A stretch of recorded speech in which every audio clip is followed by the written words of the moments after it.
Untuk cerita mengenai pendidikan komando, memang pendidikan komando ini awalnya saya ragu ya, ragu banyak ya. Karena pendidikan komando ini terkenal pendidikan terkeras di Indonesia.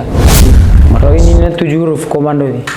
Kalau kami sering bilang ini 7 huruf membawa maut. Kalau di Kopas ini namanya seragam DM, artinya darah mengalir. Karena untuk memakai seragam ini dibutuhkan pengorbanan.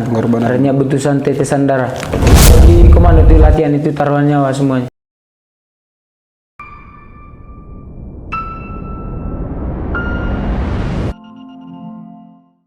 Oke, selamat pagi.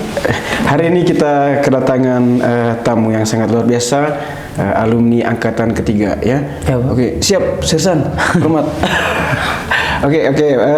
Untuk pertama kalinya kita perkenalan dulu ya. Mungkin ada yang belum mengenal dari saudara Rando.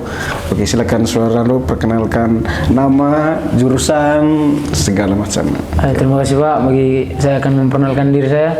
Nama saya William Prandoksa Jundur, pangkat Sersan 2, alumni SMK Santolus yang angkatan ketiga, jurusan Teknik Pengelasan. Rando ya. Oke, baik Rando. Sekarang kan sudah menjadi Kopassus Rando ya, Komando Pasukan Khusus. Oke, baik. Kira-kira berapa lama proses pendidikannya sejak tamat SMK sampai bisa menjadi seorang anggota Kopassus sekarang? Pertama-tama pendidikannya itu masuk tamatan lulus tahun 2021 langsung tes tentara, Bintara PK. Bintara ya. Bintara PK akhir lulus pendidikan 5 bulan di Bali. Kemudian setelah menempuh pendidikan 5 bulan baru mendapat pangkat Sersan 2.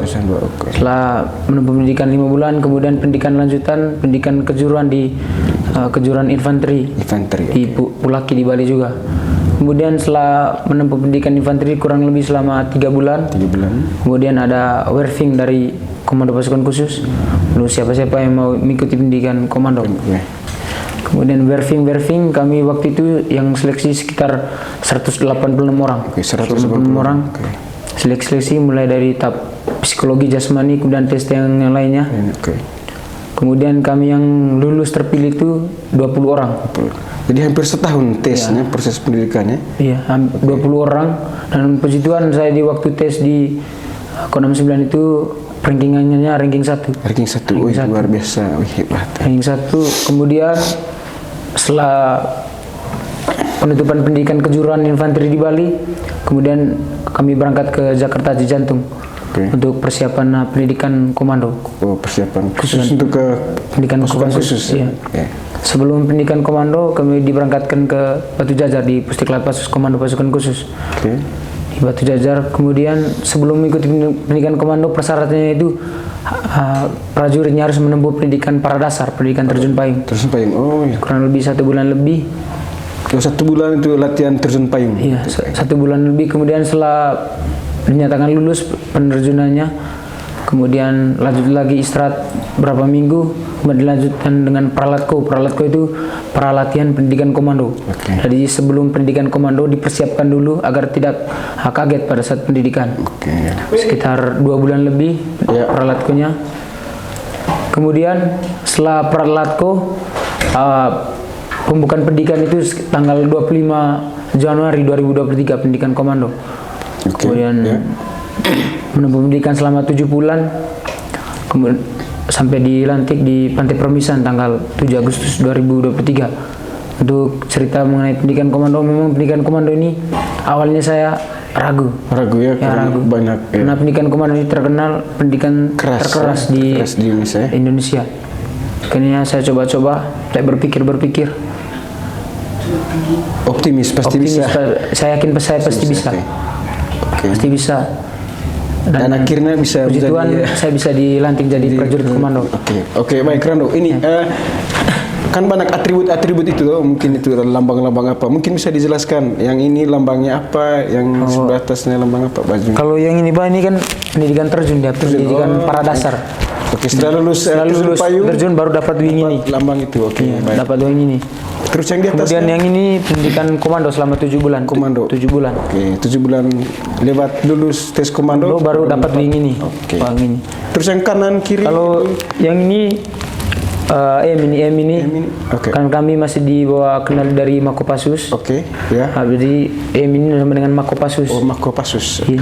Kalau ini 7 huruf komando ini. Oh, komando. Kalau kami sering bilang ini 7 huruf membawa maut. Oh, 7 huruf membawa maut. Hati-hati dengan pasukan khusus ya. 7 huruf, tapi untuk dapat ini susah. Oke, baik Nando. Ini Nando, kira-kira ada tidak tips untuk adik-adik yang mau ikut tes tentara nanti, mungkin hal yang bisa mempermudah mereka supaya bisa lulus tentara atau apa segala macam? Kalau hal yang paling mempermudah kita itu terutama dari sertifikat kita. Oke, sertifikat. Misal contohnya sertifikat taekwondo. Oke, sertifikat taekwondo. Sertifikat UKK. Macam saya kemarin kan dari LOSIS ini alumni SMK Santo Aloysius jurusan teknik pengelasan. Oh, Rando jurusannya teknik pengelasan. Selain sertifikat olahraga, sertifikat akademik juga di teknik pengelasan. Kita punya keterampilan lebih itu sangat membantu kita dalam tes. Baik. Oke, berarti dengan adanya sertifikat pendukung bisa mempermudah kita ya. Bisa mempermudah supaya bisa lulus tentara ya, Nando. Oke, baik Nando. Ini tadi kan sebelum kita mulai podcast ini ada cerita-cerita yang menyeramkan ya. Yang pertama itu tentang ini baju ini kan katanya bernama apa disebut darah mengalir ya, darah mengalir. Dan sebelum mengenakan baju seperti ini harus melewati tahapan apa ya, menjadi tawanan ya. Mungkin bisa diceritakan kira-kira bagaimana? Kalau di Kopassus ini namanya seragam DM, artinya darah mengalir. Karena untuk memakai seragam ini dibutuhkan pengorbanan. Artinya butuhan tetesan darah. Oke. Berarti disiksa menjadi tawanan betul ya? Kalau perang. Iya, kalau di materi terakhir komando memang itu disiksa kita. Oke. Selama berapa lama disiksa? Selama 3 malam 4 hari. 3 malam 4 hari. Iya. Siksaannya itu berupa apa saja? Yang membuat kita sakit istilahnya. Dipukul. Sampai berdarah-darah ya? Iya. Oke. Setelah dipukul selama 3 hari baru dibawa kita dibawakan ke pantai permisahan di tempat pelantikan atau tempat pembaretan. Oke, jadi awalnya diculik dulu ya? Diculik, kemudian dibawa ke tempat tawanan, disiksa, diperlakukan seperti tawanan. Oke, tawanan perang gitu ya. Oke, baik Nando. Terus yang kedua Nando, ini katanya ada selama proses latihan selama 7 bulan ya, kurang lebih 7 bulan itu ada pencabutan HAM gitu ya. Kalau di komando itu HAM itu bukan dicabut tapi sedikit. Karena kalau diperlakukan seperti prajurit biasa itu tidak akan terbentuk mental komandonya. Jadi diperlakukan keras agar dapat hasilnya. Oke, selama 7 bulan itu kira-kira ada tahapan apa, misalnya di hutan atau di rawa? Tahapannya itu ada tahap basis, kemudian tahap hutan gunung, kemudian tahap rawa laut. Oke. Terus di hutannya berapa lama? Hutannya itu 2 bulan. 2 bulan. 2 bulan itu buat apa saja? Perang atau apa? Di bulan itu kita latihan di hutan itu materi-materi hutan, materi survival, cara bertahan hidup di hutan. Oke, bagaimana cara bertahan hidup selama berapa hari? Kalau bertahan hidup selama 3 hari. 3 hari. Oke. Tidak diberi makan. Kita itu tidak dipasok logistik, cuma mengandalkan logistik wilayah tersebut. Jadi makan apa saja yang ada di hutan? Makanan. Saya dengar tadi katanya ada makanan apa? Makan batang pisang ya, elong. Ya, batang pisang. Kalau Manggarainya elong ya. Jadi itu dimakan, makan mentah. Di bagian putih dalamnya. Putih dalamnya. Terus saya dengar tadi apa? Sang dusuk ya, buah sang dusuk itu juga buah sang dusuk juga itu bisa dimakan. Buah merahnya, bunganya. Enak gitu ya. Kalau dimakan. Oke, baik Nando. Oke, yang berikutnya Nando ini terus setelah perang hutan ada juga perang kota tadi ya. Kira-kira perang kota itu bagaimana simulasinya? Kalau perang hutan itu nanti ditempuh tahun depan setelah pendidikan spesialisasi sama dengan perang kota itu. Oke. Selama latihan menggunakan senjata asli atau yang palsu? Kalau latihan tentara pasti senjata asli. Senjata asli? Peluru betul ya? Peluru betul. Jadi kalau ditembak, kalau luka atau mati bagaimana? Pelatih juga mempunyai takaran masing-masing. Oke, jadi mereka juga asal pelatih tapi mempunyai skill. Oke, baik ini Rando. Ini tadi sebelum kita mulai juga ada dengar bahwa pernah dulu ya waktu latihan seperti itu sampai nyawanya terenggut ya. Iya, itu karena tidak mengikuti perintah dari pelatih, tidak mengikuti arahan. Jadi pokoknya selama latihan itu dengar apa yang diberikan oleh pelatih atau instruksi dari pelatih. Oke, baik. Jadi menggunakan senjata itu angka AK-47. Oke, baik. Jadi kalau tidak mengikuti instruksi, berarti konsekuensinya kalau di komando itu latihan itu taruhan nyawa semuanya. Taruhan nyawa semua. Oke. Jadi harus betul-betul nyali yang besar dan disiplin ya. Disiplin. Oke, baik Rando. Oke. Terus yang berikut tadi juga diceritakan di Rawa ya, Danau Rawa itu kadang ada setan ya, setan di sana, betul tidak seperti itu? Kalau di namanya UTP itu, kalau namanya UTP sebelum dari pos 5 ke pos 6, dari pos 6 ke pos 7, okay. Namanya Gunung Masigit. Gunung Masigit. Gunung Masigit itu di hutan gunung tinggi dia, ada jalan setapak kecil, jalan tanah itu masuk ke situ. Tempatnya angker. Angker, iya. Okay. Tentara juga bahkan Kopassus juga takut ya, tidak? Tidak takut, tapi kita harus lewati. Oke. Mungkin ada pengalaman yang menarik mengenai itu, tempat yang menyeramkan itu. Kalau pengalaman biasanya pelatih bilang itu kadang di situ kita punya umpama nomor siswa hanya sampai 200. Tapi ada nomor 201-nya. Oh, ada lebih lebih pasukan. Nomor helmnya. Jadi yang lebih ini setan gitu ya. Oke, baik. Kalau yang kurang bagaimana misalnya mungkin batu pengecekan gitu, ada yang lebih, ada yang kurang. Kadang ada yang lebih, kadang ada yang kurang. Kalau pengecekan ala Kopassus itu bagaimana caranya? Kalau pengecekan malam itu pas di senter mukanya. Senter. Di senter kemudian pastikan bahwa dia itu manusia. Oke. Apalagi kalau latihan malam. Ini manusia atau setan gitu ya. Jadi di senter kemudian lihat mukanya ini. Lihat muka. Tidak dipukul atau apa? Sedikit supaya ditampar supaya sadar gitu ya. Oke, baik Rando. Kemudian Rando, ini juga ada latihan juga sebelum masuk ke Kopassus itu ada latihan fisik berjalan sejauh atau sepanjang 455 km ya. Iya, kalau di pendidikannya itu namanya long march, jalan jauh. Long march. Itu jalan dari Bandung ke Cilacap itu 455 km selama 10 hari. 450 km. Panas macam dari sini ke Ende panas ya. Jalan kaki. Jalan kaki. Istirahatnya malam. Istirahatnya cuma malam, bangun jam 1 pagi, kemudian jam 2 pagi baru start lagi jalan. Siang tidak ada tidur siang? Tidak ada. Jalan terus. Istirahat makan. Oke. Makannya berapa lama? Hanya 30 menit. 30 menit? Iya. Makan cepat-cepat, jalan. Tidur juga berapa jam tadi tidurnya? Paling tinggi itu kalau long march itu paling tinggi sudah 5 jam. 5 jam tidur. Bangunnya jam 1. Jam 1 pagi bangun, kemudian jalan lagi. Masak. Oh, masak. Masak sendiri. Iya. Berarti hebat juga Kopassus masaknya. Oke, baik. Jadi bangun jam 1, masak, jalan lagi jam 2. Jam 2. Oke, selama berapa hari? Selama 10 hari. 10 hari. Oke, setelah selesai 10 hari apa yang dicapai? Setelah finishnya itu kan di Cilacap. Oke, ya Cilacap baru masuk tahap Rawa Laut. Rawa Laut. Oh, setelah long march masuk ke Rawa Laut. Di Rawa Laut itu buat apa saja? Kalau di Rawa Laut itu biasanya setiap harinya itu main dayung LCR. Oh, dayung di laut. Dayung apa itu? LCR yang perahu karet. Perahu karet. Oh.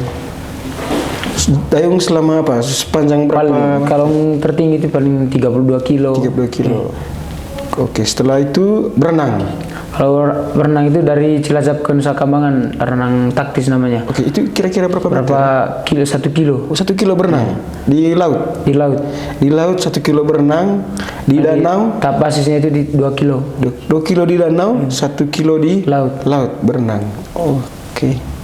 Jadi butuh fisik yang luar biasa memang ya, Rano. Ya. Oke, terus ada juga katanya ada latihan tembak ya. Kalau nembak itu di situ Lembang. Di situ Lembang. Ya. Itu tembaknya pakai amunisi tajam.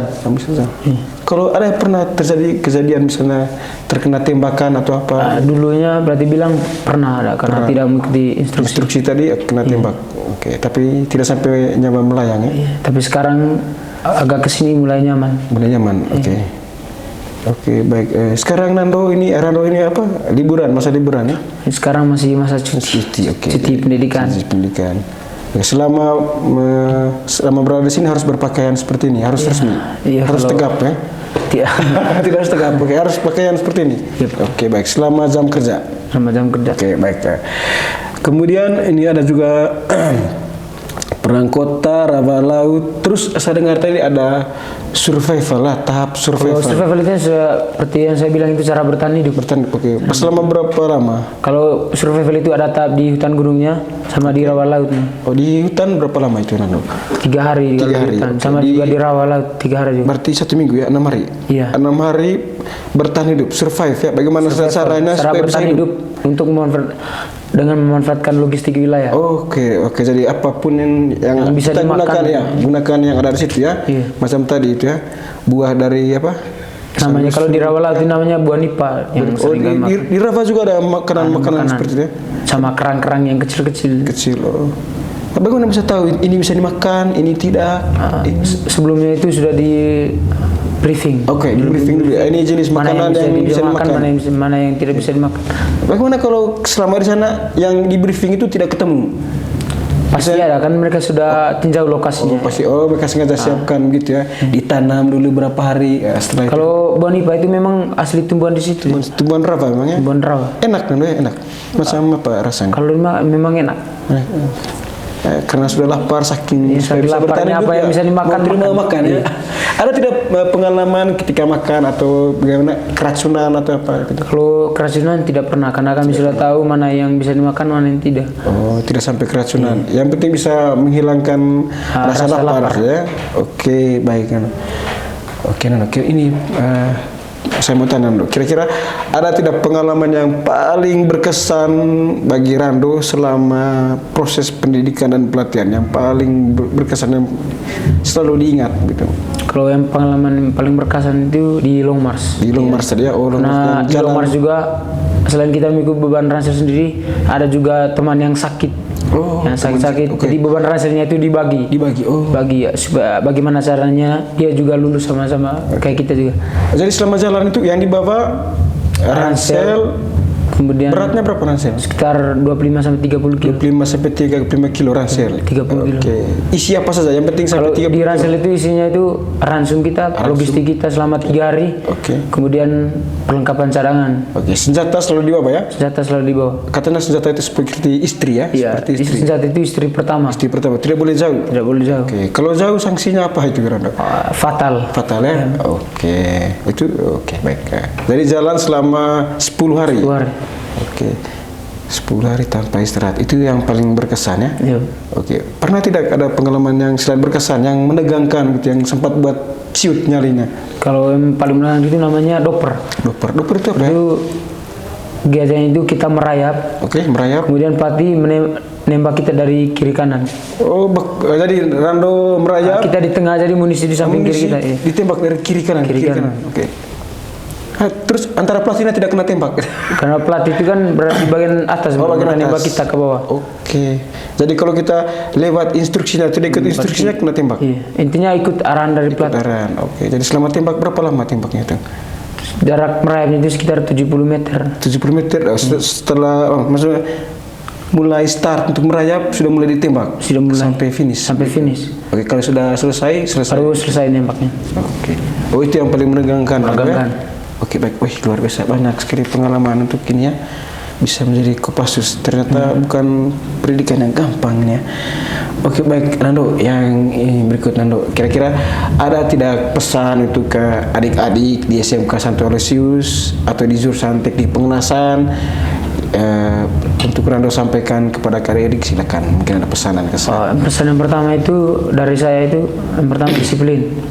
Nah, paling penting disiplin itu, karena orang melihat kita itu bukan dari kemampuan kita, tapi dari disiplin kita. Disiplin, oke, baik. Oke, jadi disiplin yang diterapkan di sekolah itu ada gunanya. Ada gunanya. Ke depan, iya. Di masa depan. Benar.